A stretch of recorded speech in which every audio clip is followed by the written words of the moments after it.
Another topic that came up just before 2019 ended was discussing about whether or not there are any truly original games left. And I'm not sure how the thumbnail is going to look as future Josh takes care of that after these recordings are done. But we're going to discuss for today, is originality in the game industry dead or alive?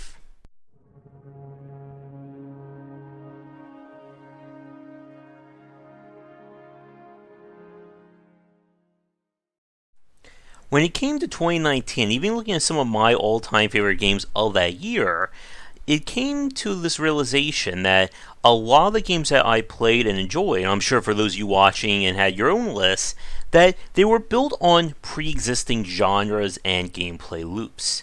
And when we talk about this idea of originality when it comes to game design, there are two ways to look at it. The first is total originality, as in, I am going to create something with never before seen mechanics, gameplay loops, and even control and UI design. And I think from that point of view, that ship has sailed a long, long time ago. We could hardly say maybe a late 80s to possibly mid 90s.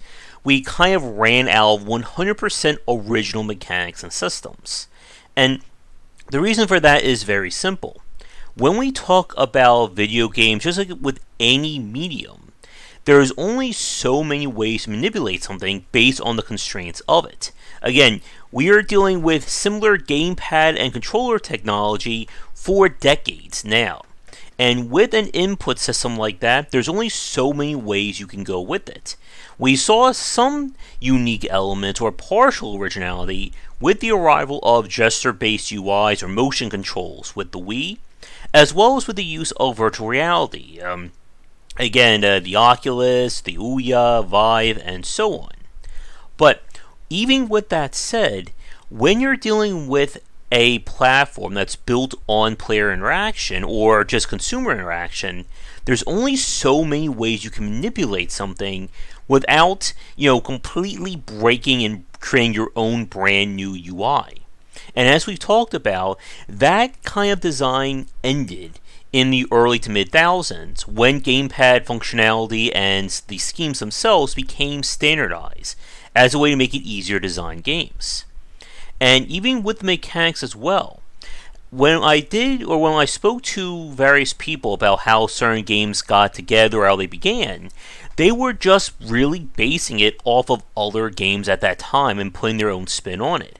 I remember when I went to, I think it was GDC 2011 or 2012, and I got to speak with Fred Rennell, who was the creator of Alone in the Dark, and I saw his presentation. He said that when he was designing Alone in the Dark, he basically wanted to make a adventure game, but have a greater focus on action-based elements.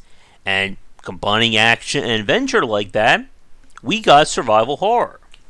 And again, when we look at these kinds of combinations of genres to create their own thing, this was kind of what really drove the industry from the 80s into the mid 90s. As nobody thought to take units on an isometric field and let them move around, fight each other, and we got real-time strategy games.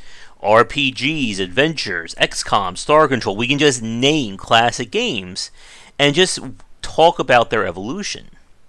But while 100% originality may not really be viable today, that doesn't mean that originality is completely dead. In 2019 in particular, we saw some very interesting titles being released, such as Untitled Goose Game, Disco Elysium, and there are probably a few other indie games I'm forgetting off the top of my head that maybe will come back to me as I'm talking about it now. But over this decade, we have seen a major push from the independent space to create new game experiences, not gameplay loops, but how somebody experiences and interacts with a game. Whether it's something as simple as elevating the Harvest Moon design with Stardew Valley and having more of a focus on relationships, to games like Terraria, Factorio, Minecraft, and even titles like Hellblade Senua's Sacrifice, and again, there are plenty of examples. The point is that while these games aren't 100% original, they are still doing something different with their gameplay loops and trying to combine more elements to create something new.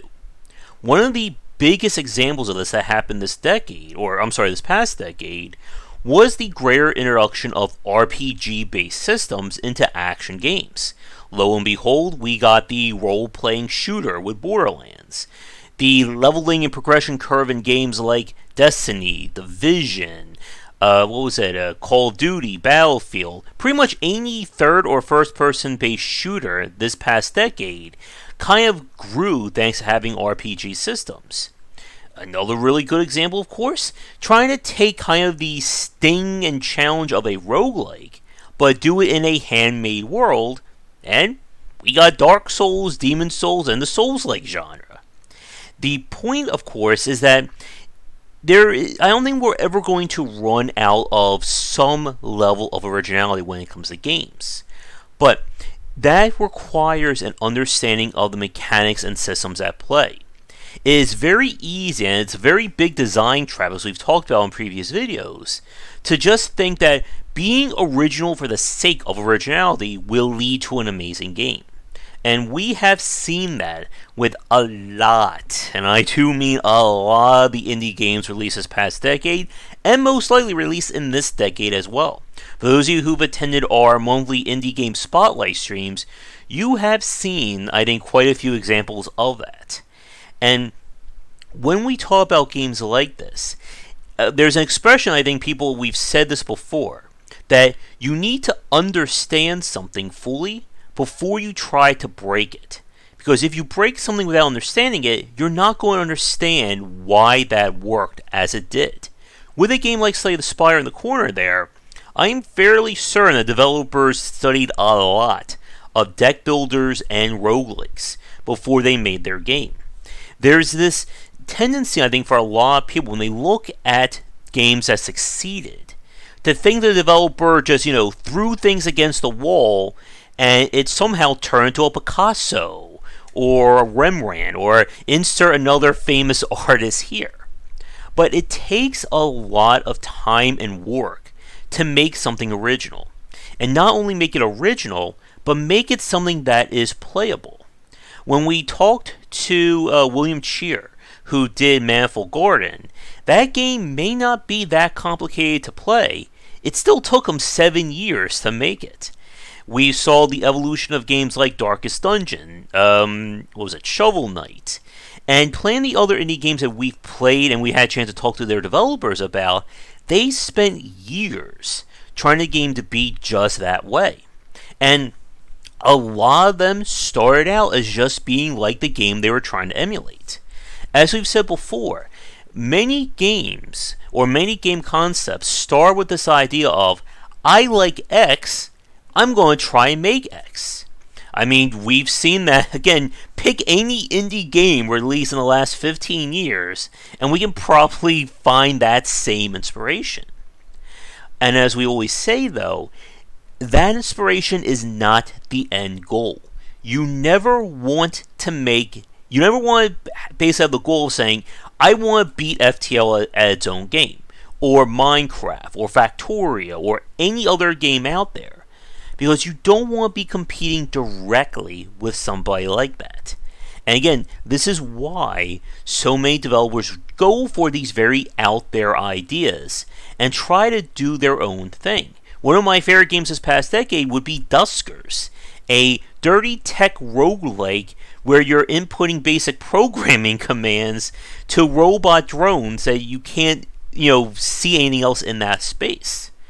And the sheer creativity from the independent space has been one of the most fascinating things to watch. And again, why for a lot of you tuning in right now, you notice I don't cover a lot of AAA games these days, because I've seen everything there is from them.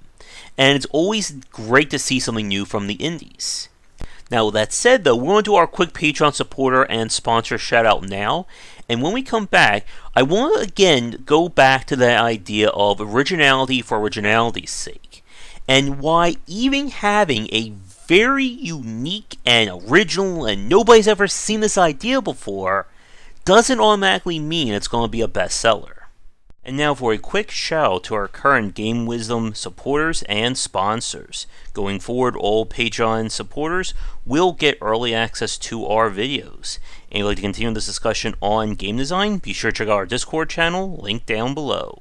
If you're looking for more wisdom about game design, be sure to check out my latest offering of books, 20 Essential Games to Study, aimed for first-time developers and students looking for some inspiration for their upcoming games, and Game Design Deep Dive Platformers if you're interested in anything regarding 2D and 3D platforming design. They're both available in print, digital, and wherever books are being sold. The footage that you're seeing is from the game Settlements, which, depending upon how things go in terms of editing these footages up, you'll either see the spotlight of it first, or this will be your first experience with it. But this was a game that came out after being in early access for many years, and is essentially if Civilization was an RPG instead of a turn-based strategy game. Probably one of the most unique games I played in 2019, up there with Ancestors, which we focused on that when we talked about the new player's experience. And Settlements and Ancestors both have the same pros and cons to it. They are highly original games that you have never played anything completely like it before. But the problem with that is that just being original doesn't make your game automatically better. And like I said in the last part, this is a common trap that many independent developers will fall in. That they're going to say to themselves, well, nobody's made a platformer that you have to use the analog stick to do jumping instead of pressing a button. Or a first-person shooter where the down D-pad or the down button on your D-pad is to shoot. And they think that that's going to make their game stand out. It's going to be great because of that.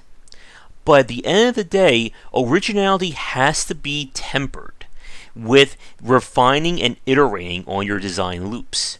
With Settlements here, this game is built for a very, and I do mean very, specific audience. And that's an audience who's gotten used to all of its foibles and weird quirks to it. But this is a very frustrating UI, and it's one that is built entirely almost on busy work and repeated actions. Not only that, but as I'm sure you're probably figuring out by now, the overall presentation and aesthetics of the game are a bit lacking compared to the other games that we've played lately. And all this stuff, despite what developers and maybe more the artistic side of people will say, it matters when it comes to presenting your game in front of people.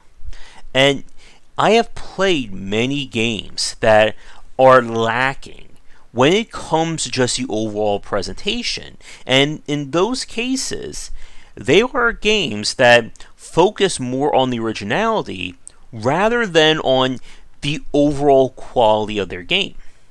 And with that said, though, I know somebody's going to comment and say that if a game is meant to be modern retro or retro inspired, then it doesn't matter if the game looks bad or whatnot. But that doesn't really apply here. Because good design is somewhat universal, and we could probably turn that into a future topic. I have played games that try to emulate Class A examples of a genre, and they are worse than those examples. And in those cases, it doesn't matter if you're original if you can present the basic elements of your gameplay loop. And this is why you have to be very careful when it comes to chasing this rabbit hole of 100% originality. Like I said a few minutes ago, just because something has never been done before doesn't mean it's going to be the right answer. And we've seen developers who tend to ignore any other games in their respective genre or studying anything else in favor of just trying to learn it all by hand. And this can easily lead to multi-year projects and games going way above and beyond any semblance of a design scope. Now, with Settlements here, I don't know right off the top of my head how long the game was in development for, or what it looked like in earlier versions. And this is the other point that a lot of people tend to mess up on. That they'll look at a game in terms of its final iteration and think, oh, the game just, the developers got it all right on their first time. It was easy to get the UI to look like this. And I'm sure for the designers watching this, they're probably chuckling right now, or maybe sad laughing right now at that thought. But it takes a lot of work to get something to look and play right.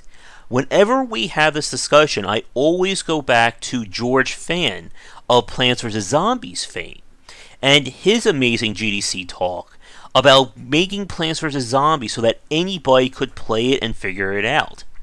It took a lot of time and iteration to get the game to be that simple to understand.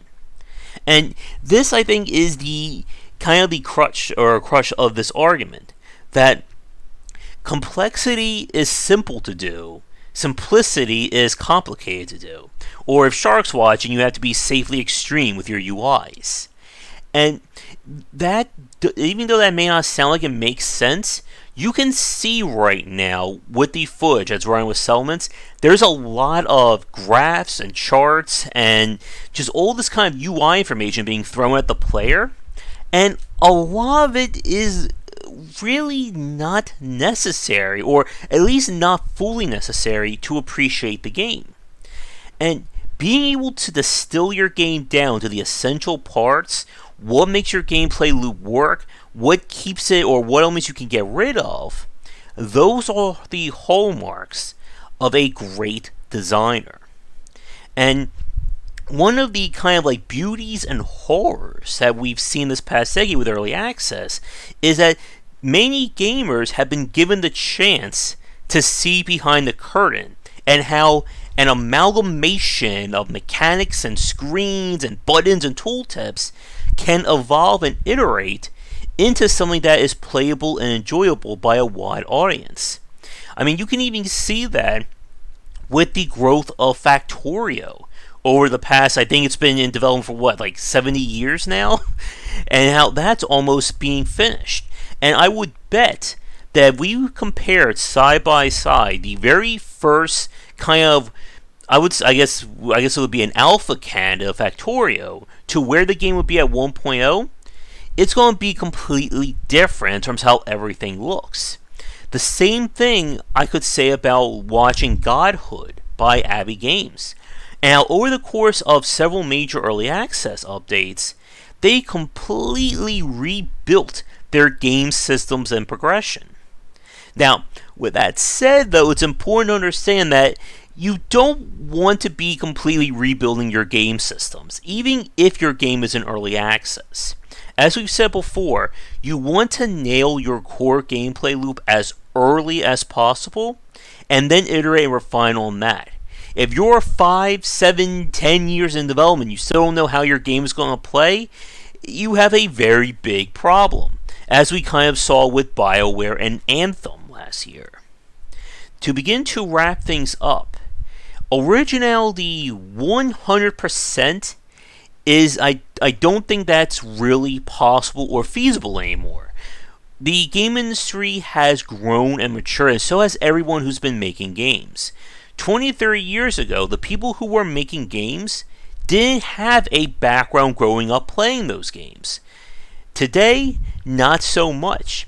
And every younger developer I've spoken to has always told me or name-dropped games that inspired them to make their own titles. And when you're inspired, you're using or you're building your own knowledge off of something else. And there's nothing wrong with that.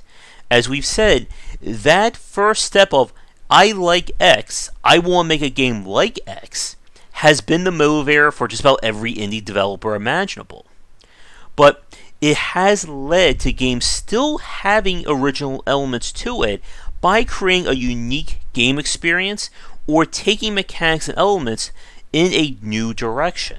Again, games like Senua's Sacrifice, Undertale, Disco Elysium, Untitled Goose Game, and whatever will be the next big indie darling of this decade. Now, for those of you watching this right now, my question for you: can you think of games that won or were amazing in spite of not having any original elements to it? A just example of a very refined take of something that's already came before it. And chances are, I think most of you will respond with a AA or AAA game, because we've seen how much a AAA developer can refine and iterate on something that's already been done before. And this is one of those topics that we can easily segue into 5 or 6 different talks if we really wanted to. But my voice is starting to die on me now, and I know you guys want this to be like a 2-hour long video. However, we're going to wrap it up here. So thank you so much for watching. Again, be sure to check out the Discord and Patreon link down below, and come back for daily discussions on game design here, and on game wisdom, where we examine the art and science of games. Until next time, take care. Thanks for watching the video. If you enjoyed things, be sure to do all the liking and subscribing that the kids are doing these days. Check out our Discord channel link down below, where we hang out and chat game design, and come back later tonight for our regular streamings. But that's it, and tune in for more great content here and on Game Wisdom, where we examine the art and science of games.